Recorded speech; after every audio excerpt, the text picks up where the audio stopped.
terlalu mencolok sekali. Nah, itu kan istilahnya kebutuhan.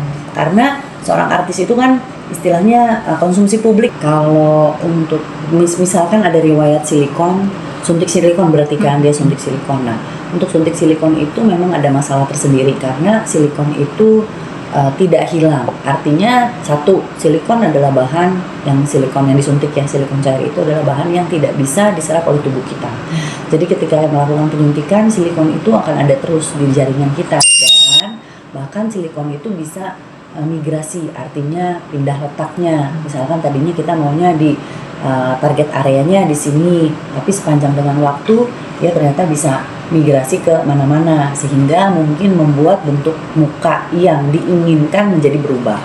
Maka itu banyak orang yang mungkin dulunya udah lama riwayat suntik silikon ingin diperbaiki supaya kelihatan lebih bagus. Nah, kendalanya adalah pertama, pada saat kita melakukan operasi plastik, silikon itu harus dibersihkan dulu. Nah, membersihkan silikon itu berbeda dengan membersihkan obat lainnya, karena silikon itu dia sudah istilahnya sudah menyatu atau terikat dengan jaringan kita. Jadi ketika kita membersihkan silikon, pasti ada jaringan-jaringan juga yang terambil karena yang udah jadi satu, istilahnya udah nggak bisa dipisahkan. Jadi nggak bisa disedot seperti misalkan ada cairan lalu disedot, jaringan kitanya bagus, hanya cairannya saja disedot, nggak bisa, nggak seperti itu. Jadi kita juga harus mengorek jaringan yang memang sudah ditempeli oleh silikon-silikon ini dan nempel gitu kan. Nah, jadi pada saat melakukan operasi plastik kadang-kadang sebelum melakukan operasi itu sudah dilakukan dulu tindakan pembersihannya supaya pada saat nanti melakukan operasi plastik kan kondisi kulit atau jaringannya sudah lebih baik itu. Tetapi permasalahannya kalau misalkan silikon itu ada di area yang sempit atau terlokalisasi, contoh area hidung kan areanya cuma segede gini doang gitu ya. Nah, jadi mungkin sebelum melakukan tindakan bisa saja dikorek, tapi memang nggak bisa bersih, karena kalau bersih itu artinya jaringan kita kan nanti habis semua, rusak lah semuanya itu.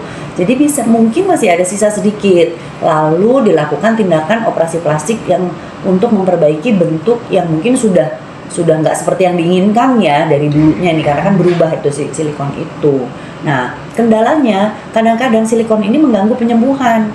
Kenapa? Karena silikonnya kan tetap ada gitu loh. Jadi kadang-kadang mengganggu penyembuhan. Maka itu bisa menjadi masalah ketika kita melakukan tindakan operasi dengan adanya silikon gitu. Dok, biasanya dari silikon ke bedah plastik itu dampak atau resiko yang akan timbul komplikasinya itu lebih ke apa sih dok? Oke. Pertama mungkin yang terjadi adalah luka. Kan ketika kita melakukan operasi kan pasti ada luka ya, pastilah ada lukanya. Nah, yang pertama faktor penyembuhan luka itu bisa terganggu karena adanya silikon. Karena silikon itu kan terhitung benda asing. Jadi otomatis ketika ada luka baru yang seharusnya tubuh kita itu terkonsentrasi untuk menyembuhkan diri ya dengan baik, terganggu dengan adanya si silikon yang memang sudah menyatu dengan jaringan. Sisa-sisa jaringan itu jadi kan yang mengganggu faktor penyembuhan. Ini kita bicara silikon cair ya, bukan silikon padat, beda gitu lah ya. Nah, itu makanya faktor penyembuhannya terganggu sehingga terjadi inflamasi atau peradangan yang cukup lama. Ketika peradangan itu cukup lama, nah itu kan menimbulkan jaringan-jaringan parut lagi. Jadi maksudnya itu satu rangkaian beruntun yang memang sembuhnya tuh jadi lama. Mungkin udah mau sembuh tapi terganggu gitu loh. Jadi bolak-balik kok nggak sembuh-sembuh gitu. Biasanya kalau ada silikon cair tuh seperti itu. Apalagi terutama di area yang terlokalisirnya kecil ya. Misalnya area hidung. Kalau area wajah mungkin masih artinya tuh masih mendingan lah. Kenapa? Karena kan areanya lebih luas sehingga pembuluh darah dan support pembuluh darah pun bisa dari area lain ya. Kalau misalnya contohnya kayak hidung, ya kan cuma segitu-gitu doang gitu loh. Dok, biasanya motivasi artis yang datang berkunjung ke klinik mungkin sini lah ya dok. Biasanya lebih cenderung dia memang ingin mempercantik atau lebih ke FOMO. Terus maaf nih dok, biasa kan netizen setelah melihat hasilnya suka bilang, ih cakepan dulu, ngapain sih diubah lagi, gimana tuh dok pendapat dok? Ya itu jadi biasanya kalau artis sih, kalau menurut saya ya karena profesinya sebagai artis mungkin juga suatu kebutuhan ya, harus mengikuti tren juga. Jadi begini, Kayak misalkan kan kita juga tidak memungkiri bahwa ada tren orang tuh menilai muka cantik tuh trennya kayak seperti apa. Contoh, ada tren muka cantik tuh mau hidungnya tinggi gitu kan, tapi kemudian berubah menjadi tren yang kalau cantik itu ya hidungnya nggak usah keterlaluan deh gitu kan. Seperti apa mukanya dibikin lebih harmonis, mungkin lebih tinggi sedikit tapi nggak lari dari struktur muka lainnya. Jadi kalau misalkan zaman dulunya tuh maunya tinggi jadi kelihatannya hidung doang gitu kan, sekarang mungkin udah mulai berubah, lebih baik yang harmonis, hidungnya tinggi sedikit sesuai dengan wajahnya, sesuai dengan muka Asia gitu ya. Muka-muka kita kalau orang Asia itu terlihat lebih cantik. Jadi kan mungkin kalau dulu dia hidungnya udah dibikin tinggi, ya sekarang mungkin mau dirubah ya, mungkin supaya terlihat lebih natural, nggak terlalu mencolok sekali. Nah, itu kan istilahnya kebutuhan. Karena seorang artis itu kan istilahnya konsumsi publik ya. Ketika dia bisa mengikuti tren-tren yang ada, mungkin namanya menjadi lebih baik, netizen lebih fansnya juga lebih suka kepada dia gitu. Terus juga contoh lagi dagu gitu loh. Kan ada zaman kapan itu dagu tuh trennya lancip banget gitu. Sampai akhirnya berubah sekarang. Sekarang nggak mau dagunya kelancipan. Ada yang kebelah dua nih dok. Ada yang kebelah dua gitu. Jadi kan mengikuti tren sih menurut saya ya gitu loh. Jadi kalau artis sih mungkin lebih ke mengikuti tren, walaupun sebetulnya pas datang tuh mukanya juga udah cakep gitu. Dok, balik lagi soal silikon, apakah dari medis sendiri silikon itu sudah dilarang dalam tindakan Ya, operasi? kalau untuk silikon cair iya, betul. Itu memang dari dulu itu tidak diperbolehkan untuk dilakukan penyuntikan untuk silikon cair. Tapi biasanya ngelakuin itu apa salon ya biasanya? Ya, kalau misalkan saya tanya dari pasien-pasien, biasanya dilakukan mungkin bukan oleh dokter kebanyakan gitu. Dok, biasanya memilih dokter bedah plastik yang tepat itu seperti apa sih dok? Apakah dari harga kah atau memang karena mulut ke mulut, dokter itu bagus tuh, gue di situ berhasil? Ya, biasanya mungkin yang pertama orang kan melihat hasil dari orang-orang di sekelilingnya, temennya bagus, jadi dia ikut gitu. Tapi mungkin pandangan lain adalah yang pertama memang kompetensinya gitu loh. Jadi mungkin di klinik tersebut ada izin dan sebagainya, itu penting ya. Jadi kan ketahuan bahwa seorang dokter itu memiliki lisensi yang legal, itu yang pertama. Lalu yang kedua yaitu dia mungkin dari teman-teman bahwa hasil karyanya memang terbukti bagus. Yang ketiga mungkin dari foto-foto ya kan, ini sudah dikerjakan dengan baik. Yang keempat juga mungkin ya harus datang langsung konsultasi gitu kan, supaya dokternya juga mengerti permasalahannya apa. Karena kan ketika melakukan operasi plastik ini kan bukan penyakit ya artinya ya, artinya bukan 100% pendapat dokter loh. Jadi kan kita juga harus mengetahui apa sih keinginan pasien itu seperti apa, supaya apa yang kita lakukan itu bisa ketemu, ada titik temunya sehingga pasien juga merasa puas dan tenang gitu. Biasanya dok, untuk perbedaan dengan dokter rekonstruktif dengan estetika itu ada perbedaannya juga nggak sih dok? Oh beda, kalau dokter estetik dengan dokter bedah plastik rekonstruktif atau dokter bedah plastik beda kompetensinya. Karena kalau dokter bedah plastik adalah memang dokter yang kompetensinya untuk melakukan pembedahan kosmetik. Ya baik misalnya hidung, facelift, operasi payudara, karnitak gitu. Biasanya memang kompetensinya berada pada dokter bedah plastik untuk melakukan operasi-operasi seperti itu. Kalau dokter estetik ya mungkin lebih melakukan kayak injectable, suntik-suntik mungkin seperti kayak botox, filler, lalu juga tanam benang gitu, yang non surgery, laser gitu, seperti itu. Tapi dokter pribadi sempat nggak sih dok menangani case yang orang itu sempat mengalami gagal OP ataupun silikon yang gagal gitu terus? Ya memang ada sih beberapa pasien yang memang datang mengeluhkan tentang mungkin dari operasinya yang kurang bagus atau juga dari suntik silikon yang menjadi problem.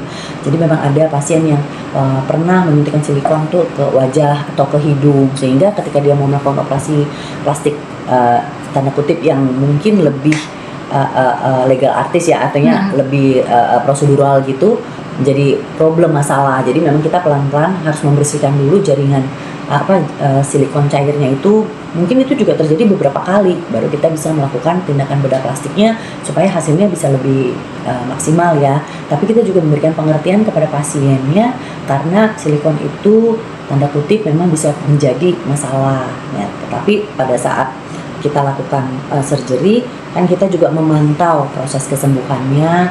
Kita juga minta pasien untuk boleh datang ke klinik kontrol mungkin lebih ketat ya waktunya supaya kita bisa mengantisipasi dari hal-hal yang tidak diinginkan gitu. Kalau untuk proses pemulihan operasi plastik sendiri biasanya ada jangka atau rentang Memang waktunya? ada rentang waktunya. Jadi untuk operasi namanya juga operasi perlu waktu penyembuhan. Biasanya kalau untuk hanya buka jahitan saja mungkin 1 minggu atau 2 minggu itu sudah bisa dilakukan. Tetapi kan tidak sampai di situ. Kita juga harus menunggu dari jahitan lukanya kering dengan baik dan bagian dalam yang nggak kelihatan itu kan hanya bagian luar. Mungkin memar sudah hilang. Tetapi kan proses healing di jaringan bagian dalam itu kan terus berlangsung. Jadi memang sebetulnya untuk operasi, menurut saya operasi apapun ya, terutama juga bedah plastik, healing itu bisa 6-12 bulan total healing tergantung dari besar kecilnya operasi itu ya. Jadi memang harus bersabar. Untuk mempercepat proses penyembuhannya, apakah ada pantangan atau Oke. yang harus Untuk mempercepat proses penyembuhan biasanya kita kan akan memberitahukan kepada pasien melakukan do or don'ts. Nah itu mohon diikuti apa yang boleh dan apa yang tidak boleh. Lalu supaya alasan do and don'ts itu kan pasti ada ya. Misalkan setelah lakukan operasi surgery sekian bulan jangan berenang gitu kan. Memang itu karena kan kita tahu sendiri air kolam itu kan kotor dan sebagainya. Itu mohon diikutin. Atau jangan kena air dulu selama sekian lama. Nah selain daripada hal-hal seperti ini yang perlu dilakukan oleh pasien adalah hidup sehat. Healthy lifestyle itu penting. Jadi makan, minum yang sehat. Kenapa? Karena kan ini lagi proses penyembuhan ya. Yang mana kita kan juga memerlukan nutrisi yang baik. Juga mungkin istirahat yang cukup. Supaya kan sel-sel di tubuh kita juga bisa mensupport proses penyembuhan itu. Dan juga menjaga kebersihan, menghindari infeksi gitu loh. Terus yang mungkin yang perlu dihindari adalah kontak intens juga dengan binatang peliharaan. Kadang-kadang orang suka lupa gitu kan karena beberapa alergi juga suka muncul kan ketika kita kontak langsung dengan binatang peliharaan gitu. Jadi itu harus diperhitungkan dan dijaga gitu.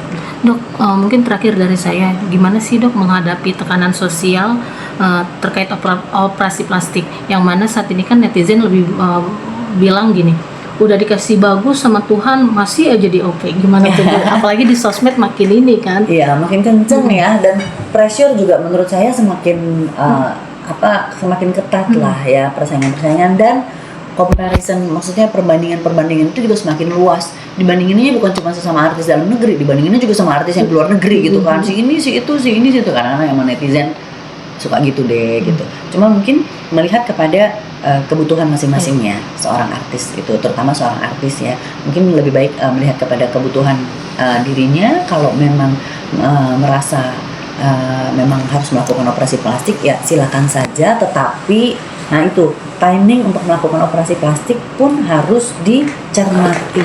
Terlalu cepat juga tidak baik. Jadi mungkin sebaiknya sudah melewati mungkin minimal 1 tahun dari operasi yang lama baru lakukan lagi operasi. Apalagi kalau di tempat yang sama, misalnya melakukan operasi hidung, melakukan operasi hidung lagi. Tapi ada baiknya juga menilai apakah itu memang perlu gitu loh. Kalau memang sudah bagus, sudah cantik, apakah perlu gitu dilakukan perombakan lagi? Karena kan yang perlu dipikirkan memang satu, ada resiko. Kita kan maunya lebih cantik, udah pasti. Tetapi tetap pikirkan, yang harus dipikirkan adalah ada resiko hal itu tidak terjadi gitu. Jadi mungkin harus ada pertimbangan khusus. Lalu ya berikutnya mungkin mencari dokter yang tepat, lalu berdiskusi dengan dokternya sehingga bisa satu gelombang, maksudnya apa yang diharapkan bisa tercapai. Lalu juga jangan over ekspektasi, karena kalau over ekspektasi juga tidak akan tercapai. Misalkan yang paling gampang memang ini hidung lagi. Hidung kita kan cuma segini-gini doang, kulitnya juga cuma segini-gini doang. Kadang pasien itu minta, saya mau setinggi-tingginya seperti hidungnya si A. Nah, tetapi lupa untuk melihat diri kita sendiri seperti apa. Karena kulit yang ada di dalam, kulit yang udah nempel di kita ini kan nggak bisa dipaksa gitu loh. Jadi kadang-kadang kalau over ekspektasi nanti malah bisa menjadi masalah gitu. Jadi mungkin sebaiknya diskusikan dengan baik, dan sering kali untuk mencapai sesuatu kita perlu waktu yang cukup panjang. Contoh misalkan hidung kita segini-gini aja, tapi kan sekarang tren hidungnya tuh saya mau tren hidungnya lebih panjang segala macam. Oke. Jadi operasi dulu, sebisanya kulitnya itu semaksimal mungkin. lalu mungkin tunggu 1-2 tahun lagi ketika mungkin kulitnya udah lebih mulur, mungkin bisa melakukan revisi ulang lebih tinggi. Jadi pencapaiannya itu mungkin memang makan waktu bertahun-tahun, tapi memang itu yang mesti dilakukan, nggak ada instan gitu, mau setinggi gitu kan juga nggak bisa gitu. Jadi mungkin itu yang mesti dipikirkan. Oke, ya dok, makasih. Ya.